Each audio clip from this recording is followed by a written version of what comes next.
अर्थसंकल्पात शेतकऱ्यांना सरसकट कर्जमाफी करण्यात यावी अशी मागणी हिंगोली जिल्ह्यातील शेतकऱ्यांनी केली आहे। कर्जमाफी करून शेतकऱ्यांना तात्काळ पीक विमा देण्याची मागणी देखील शेतकऱ्यांनी केली आहे। याच दरम्यान शेतकऱ्यांसोबत बातचीत केली आहे आमचे प्रतिनिधी गजानन वाणी यांनी। 1 फेब्रुवारीला केंद्र सरकारचं अर्थसंकल्प बजेट जाहीर होणार आहे आणि याबाबत नेमकं शेतकऱ्यांना काय वाटतं, शेतकऱ्यांच्या काय अपेक्षा आहेत हे आपण जाणून घ्या। हिंगोलीचे शेतकरी आहेत आणि आता आपण शेतकऱ्यांकडून जाणून घ्या नेमकं बजेट जाहीर होणार आहे।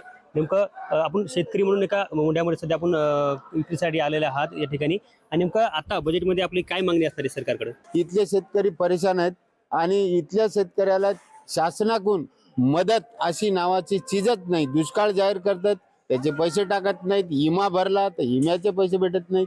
शेतकरी मोठ्या प्रमाणात हिंगोली जिल्ह्यामध्ये आत्महत्या करण्यास असा प्रवर्ग शासनाला वाटते की बाबा जीव द्यावा, कर्जमाफी होत नाही। शासन नुसतं कागदोपत्री म्हणते की मी निवडणुकीच्या आधी की आम्ही सगळे शेतकऱ्याचे 7-12 कोरे करू। कर्जमाफी करण्याची आपली मागणी। आपण आणखी काही शेतकरी आहेत, मला सांगा आता बजेटमध्ये नेमकी आपली काय अपेक्षा असणार आहे केंद्र सरकारकडे?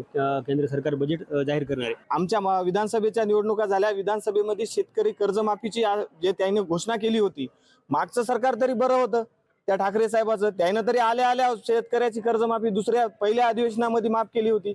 मग यायनं आश्वासन देऊन असं काय केलं? आज आमच्या हिंगोली जिल्ह्यामध्ये हळदीचं एवढं मोठ्या प्रमाणात उत्पादन घेतो, हे हळदीचं जे संशोधन केंद्र आणलं ते काय फक्त यायनं श्रेयवादासाठी आणलं होतं का?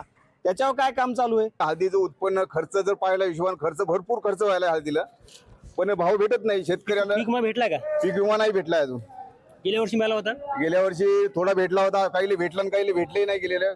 पीक विमा पण नाही भेटलेला। कॅमेरामन राजेश सोबत गजानन वाणी, लोकशाही मराठी, हिंगोली। लोकशाही मराठी, ऐका, पहा, जागरूक रहा।